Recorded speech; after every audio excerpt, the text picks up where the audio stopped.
আসসালামু আলাইকুম, সবাইকে নতুন ভিডিওতে স্বাগতম। শিক্ষকতায় টাকা কত? আপনারা নতুন যারা চাকরির জন্য আশায় আছেন, তারা এই যে শিক্ষকতা পেশায় আসতেছেন, সেই পেশার একটা উদ্দেশ্য কিন্তু আপনার জীবনযাত্রার মান উন্নত করা বা আপনার জীবন যাপন করা, এবং সেই জন্য দরকার টাকা। শিক্ষকতা শুধু আপনি সেবা দিতে আসতেছেন ব্যাপারটা এরকম না, সবারই এখানে আসলে কিছু টাকাটা দরকার, নাহলে চাকরি আপনি কেন খুঁজতেছেন? তো সেটা নিয়ে আজকে কথা বলবো। শিক্ষকতায় কত টাকা? আপনারা অলরেডি জানেন যে শিক্ষকতায় কত টাকা আছে, কারণ বেতন, স্টার্টিং বেতন 12,500 এবং 16,000, এটা আপনারা জানেন, এবং কলেজে যেটা 22,000, এটা সবাই জানেন। কিন্তু যেগুলো জানেন না সেটা নিয়ে মূলত আজকের বিষয়। চলুন শুরু করা যাক।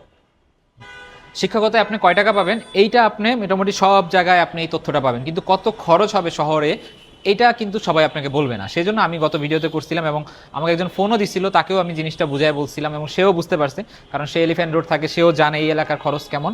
তো অনেকে আমাকে জিজ্ঞেস করছেন যে এত টাকা, একটা জিনিস অনেকে জিজ্ঞেস করছেন যে এত টাকা কই পাই, অনেকে কমেন্টে লিখছেন টিউশনি করে পাই।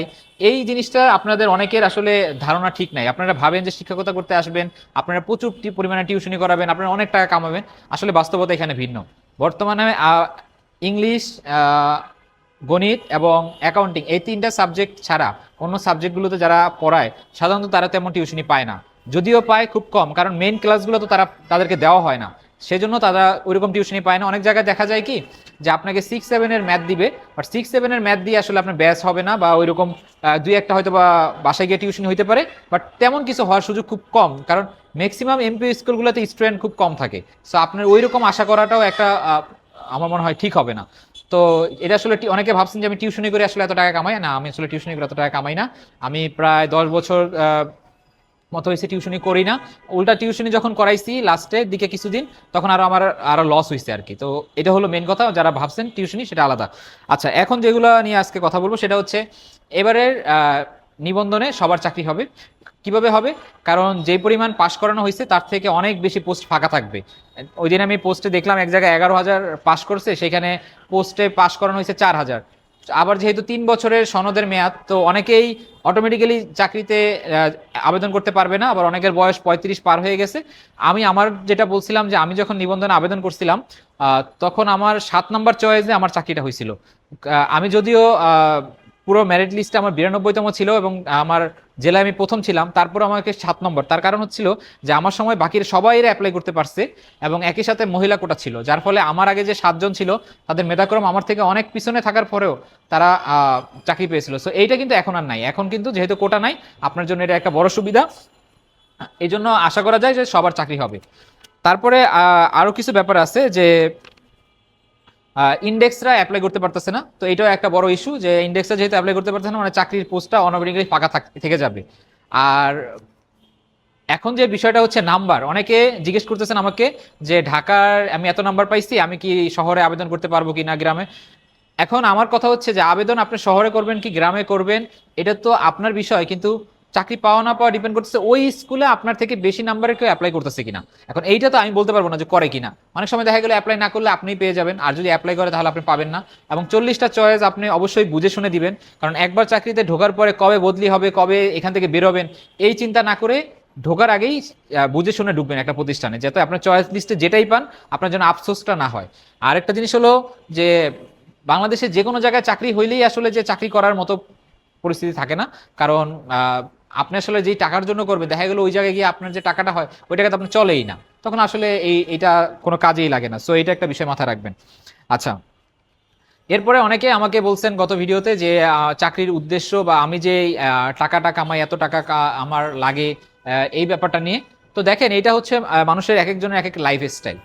আপনি যদি ভাবেন যে শিক্ষকতা মানে একজন শিক্ষক গরিব অবস্থায় থাকবে, সে অনেক দারিদ্রতার মধ্যে দিয়ে সে বড় হবে, তার কষ্টের মধ্যে থাকবে, তার ছেলে মেয়েরা কষ্ট করে বড় হবে, এটা যদি ভেবে থাকেন তাহলে আপনার চিন্তা চেতনাগুলো অনেক আগের যুগে রয়ে গেছে। একসময় মানুষ লেখকদের ভাবতো লেখকরা গরিব থাকবো, চুল বড় থাকবে, মানে পাগলের মতো দেখা যাবে এরকম, মানে কিন্তু আসলে এর ভিন্ন।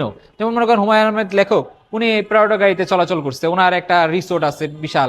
তাই ব্যাপারটা কিন্তু এইটাই যে আসলে আমরা যেটা ভাবি যে মানে একজন ক্রিয়েটিভ মানুষ মানেই সে গরিব অবস্থায় থাকতে হবে, এইটা কিন্তু না। তা আমার চিন্তা চেতনার মধ্যে হচ্ছে যে একজন শিক্ষক সে যদি নিজের স্বপ্ন পূরণ করতে না পারে, নিজে যদি বড় স্বপ্ন দেখতে না পারে, বড় হইতে না পারে, সে কিভাবে বাচ্চাদেরকে বড় স্বপ্ন দেখাবে, তাদের স্বপ্ন পূরণ করাবে?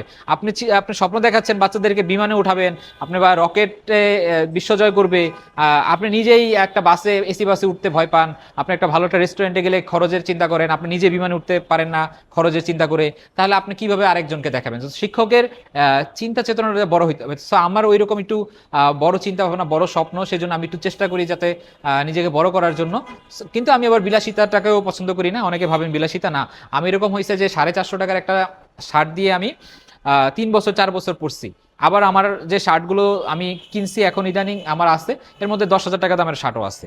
সো আমি এইটাকে কখনোই গ্লোরিফাই করি না, মানুষকে বলি না, বাট আপনাদেরকে বোঝানোর জন্য বললাম যে আপনার স্বপ্নটা বড় হইতে পারে, আপনি ভালো জায়গায় খাইতে চাবেন, এটা আপনার দোষ হইতে পারে না। আপনি আয় করার টেন্ডেন্সিটা বাড়াইতে হবে, যে কি করলে আপনি সৎ পথে ভালো আয় করে আপনি আপনার লাইফটাকে সুন্দর করবেন। সো এটা কোনো দোষের কিছু না। সো অনেকে এটাকে নেগেটিভভাবে দেখেন। সো আমি মনে করবো যে আপনাদের চিন্তাটা চেঞ্জ করতে হবে।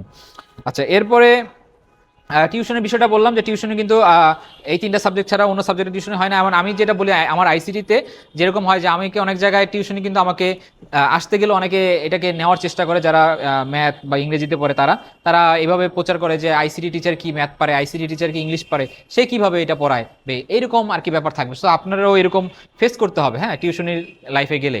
তো এটা একটা মাথায় রেখে আমার যে ভিডিওগুলো, এগুলোর মূল উদ্দেশ্য হচ্ছে এই পেশার যে চাকরির পরবর্তী যে সমস্যাগুলো হয় সেগুলোকে আপনাদেরকে জানিয়ে দেওয়া, যাতে আপনি যখন আসবেন তখন আগে থেকে পূর্ব প্রস্তুতি নিয়ে আসতে পারেন। এগুলো জানিয়ে দেওয়া মানে এই না আপনাকে ভয় দেখানো, আপনাকে হতাশা করা, আপনার ভিতরে একটা উদ্বেগ বা উৎকণ্ঠা তৈরি করা না। এটা মূলত আপনাকে আগে থেকে সতর্ক করা যে আপনি এইভাবে ঘটনাগুলো এগুলো ঘটে আপনি জেনে বুঝে ব্যবস্থা নেন। এরকম একটা চাকরি পাবেন, এই চাকরির জীবনের যেই সমস্যাগুলো আছে এগুলো যদি না জেনে আসেন তখন আমার মতো ফেস করতে হয়। আমি যখন আসছিলাম তখন আমি এগুলো জানার সুযোগ পাই নাই, সেজন্য আমি অনেক ফেস করছি, আমার একা একা এগুলো সবগুলোকে সলভ করতে হয়েছে। তো তখন আমি চিন্তা করলাম যে আপনাদেরকে আমি যদি কিছু ভিডিও করে দিতে পারি, আমার লাইফের ঘটনাগুলো আপনাদের কাছে শেয়ার করি, তো কেউ না উপকৃত হবেন। অনেকেই হয়তো বা আমাকে বাজে কমেন্ট করেন, বাট আমি কিন্তু আপনাদেরকে ভালোর উদ্দেশ্যেই সেটা বলি যে আপনার তথ্যটা জানা থাকা দরকার। এখন আপনার লাইফের সিদ্ধান্ত আপনি কিভাবে নেবেন, আপনার বুদ্ধি খাটায় নেবেন, আপনি আমার কথা দিয়ে আপনার লাইফের সিদ্ধান্ত অবশ্যই নেবেন না। তো এটা একটা বিষয়। আরেকটা বিষয় মনে রাখবেন যে শিক্ষকতা পেশায় আপনাকে কেউ দিবে এই আশায় আপনি, যেমন টিউশনিটা আপনি যেটা অনেকে ভাবে যে শিক্ষকতা পেশায় অনেক টাকা কামানো যায় টিউশনি করে, এই যে একটা ভুল ধারণা, এই ধারণাটা ভাঙার জন্য আমি অনেকগুলো ভিডিও করছি যে আসলে ব্যাপারটা এরকম বাস্তবতায় ঘটে না। এবং আমি ঢাকার একদম ধানমন্ডির মতো একটা স্কুলে চাকরি করার পরেও আমি এই বাস্তবতা দেখতে পাচ্ছি। সো আপনাকেও এটা বুঝে শুনে আসতে হবে, এবং যে পরিমাণ খরচ বাড়তেছে ওই পরিমাণ ব্যাকআপ আপনার প্ল্যান থাকতে হবে, এবং আপনাকে কোনো কিছু শিখে আসতে হবে যে আপনি এই পেশার সাথে অন্য কিছু, কারণ এই পেশায় কবে বেতন বাড়বে আর কবে আপনার ওই সচ্ছলতা আসবে সেই আশায় বসে থাকা তো আপনার চলবে না। আপনার জীবন তো চালাইতেই হবে, আপনার পরিবারকে তো আপনার চালাইতেই হবে, তাদেরকে তো আপনার আগামী 10 বছর পর সরকার কি করবে সেই আশায় বসে থাকা যাবে না, নিজেরটা নিজেকে করে নিতে হবে। সো এখনো সময় আছে, নিজেকে তৈরি করেন, নিজের যেই কি স্কিল ডেভেলপ করলে নিজে আরো ভালো কিছু করতে পারবেন। শিক্ষকতার পাশাপাশি সবচেয়ে বড় সুবিধাই হচ্ছে অনেকটা সময় পাওয়া যায়। সো এই সময়টাকে আপনি কিভাবে ইউটিলাইজ করবেন এটা নিয়ে আপনি গবেষণা করতে পারেন, এটা নিয়ে আপনি আমার সাথে আলোচনা করতে পারেন, এটা নিয়ে আপনি অনেকের ভিডিও দেখতে পারেন। সো আশা করবো যে আমার ভিডিওতে আমি আপনাদেরকে যে মেসেজটা দেওয়ার চেষ্টা করলাম যে এইবারের চাকরি আসলে সবাই পাবেন, 18তম, সো হতাশ হওয়ার কিছু নাই। হয়তোবা ভালো প্রতিষ্ঠান না পায় একটু কম ভালো প্রতিষ্ঠানে পাবেন, এইটা একটা বিষয়। আর দ্বিতীয় হচ্ছে যে কিছু ভুল ধারণাকেও ভেঙে দেওয়ার চেষ্টা করতেছে আপনাদেরকে। আরেকটা হচ্ছে যে টাকার বিষয়টাতে আমি বলবো যে আপনাকে গরিব হয়ে বাঁচতে হবে, গরিব থাকতে হবে, গরিব থাকার মধ্যে একটা মহত্ব আছে, এই চিন্তা থেকে বেরোয় আসতে হবে। গরিব থাকার মধ্যে মানে বড়লোক হওয়ার মধ্যে মহত্ব আছে, কারণ আপনি যখন বড়লোক হইতে পারবেন, ভালো হইতে পারবেন, আপনি আরও মানুষকে হেল্প করতে পারবেন। একটা মানুষ গরিব যে কাউকে কিছু হেল্প করতে পারে না, তার থেকে একটা বড়লোক মানুষ যে অনেক মানুষকে হেল্প করতে পারে, সেটাই কিন্তু ভালো। সো একটা শিক্ষক, সে তার স্বপ্ন হবে বড়, সে নিজেও ভালো থাকবে, ভালো, এবং সে তার স্টুডেন্টকে ভালো রাখতে পারবে। ধন্যবাদ সবাইকে, দেখা হবে নতুন কোনো ভিডিওতে। আজকে এই পর্যন্ত, আল্লাহ হাফেজ।